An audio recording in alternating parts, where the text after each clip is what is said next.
अस्सलाम वालेकुम रहमतुल्लाहि ताला बरकातुहू। आज मेरी तकरीर का उन्वान औरत की सबसे पहली जिम्मेदारी है।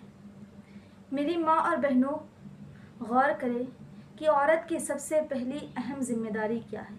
तो औरत चाहे माँ के रिश्ते में हो, बहन के रिश्ते में हो, ननद के रिश्ते में हो, देवरानी के रिश्ते में हो, जिठानी के रिश्ते में हो और यहाँ तक कि सास के रिश्ते में हो, मगर हर औरत के लिए सबसे अहम जिम्मेदारी इल्म सीखना है। मेरी बहनों, गौर करो, इल्म से इंसान मुअज़्ज़ज़ होता है, इल्म से इंसान मुअद्दब बनता है, इल्म से इंसान मुफ़ख़्ख़िर बनता है, इल्म से इंसान मुअज़्ज़ज़ होता है, इल्म से इंसान मुमताज़ होता है, इल्म से इंसान दूसरों की इज़्ज़त करना सीखता है, इल्म से इंसान माँ बाप के हुकूक़ को सीखता है, इल्म से इंसान दूसरों की इज़्ज़त करना सीखता है, इल्म से इंसान बड़ों की इज़्ज़त करना सीखता है, इल्म से इंसान बुज़ुर्गों से मोहब्बत करना सीखता है, इल्म से इंसान माँ के हुकूक़ को सीखता है, इल्म से इंसान बेटी के हुकूक़ को सीखता है कि किसके साथ कैसा मामलात करना चाहिए। यहाँ तक कि इल्म से इंसान हर एक चीज़ के हुकूक़ को सीखता है। इसीलिए तो अल्लाह के प्यारे रसूल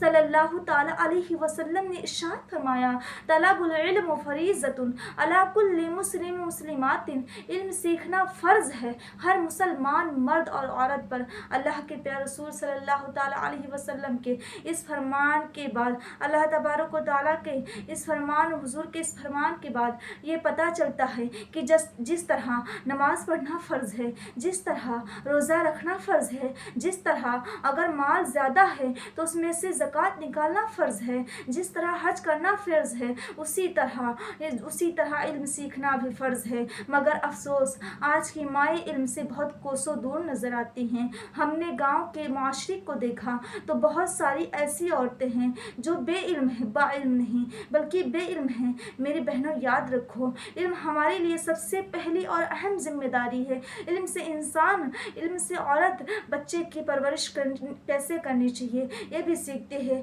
इल्म से इंसान यानी एक औरत कैसे घर में रहना चाहिए, किस तरीक़े से हमें दूसरों से बात करना चाहिए, ये सब कुछ सीखते हैं। इसलिए आज के माशरे में कल भी इल्म ज़रूरी था और आज के माशरे में भी हर औरत के लिए इल्म ज़रूरी है। बहुत सारी औरतें सोचती हैं कि शादी के बाद अपने शौहर से सीख लेंगे। तो मेरी माँ और बहनों, याद रखो, शादी के बाद कौन इल्म सीख पाता है। इल्म सीखने का जो वक्त होता है वो हमारे लिए शादी से पहले होता है। हम उस टाइम फ्री होते हैं और उसके बाद हम अपने बाल बच्चों में ज़्यादा व्यस्त हो जाते हैं। इसलिए मेरी माँ और बहनों, आप इल्म सीखें। इल्म से लोग आपकी इज़्ज़त करेंगे, आपकी इज़्ज़त करेंगे और इल्म से इंसान को बहुत ज़्यादा इज़्ज़तें नसीब होती हैं। मेरी और माँ बहनों, आप सच बोलना सीखेंगे इल्म से, झूठ से नफ़रत करने लगेंगे इल्म से। इल्म हमारे लिए बहुत ज़्यादा ज़रूरी और इम्पोर्टेंट चीज़ है।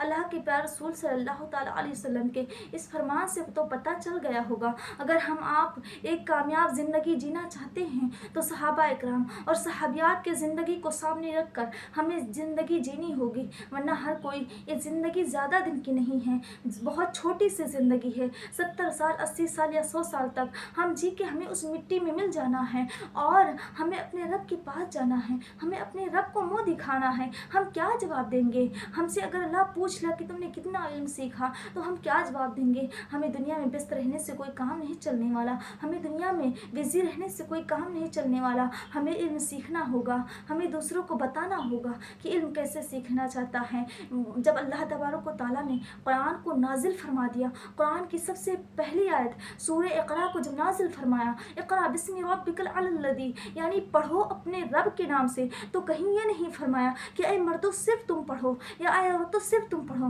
बल्कि दोनों को मुखातब करके फरमाया। तो हमें दोनों को पढ़ना चाहिए, हम दोनों को इल्म सीखना चाहिए। और आज मैं इसी बात पर अपनी गुफ्तगू को ख़त्म करती हूँ। इंशाअल्लाह फिर दूसरे वीडियो में आपके लिए एक नई मालूमात लेकर हाजिर होंगे। अस्सलाम वालेकुम रहमतुल्लाहि ताला बरकातुहू।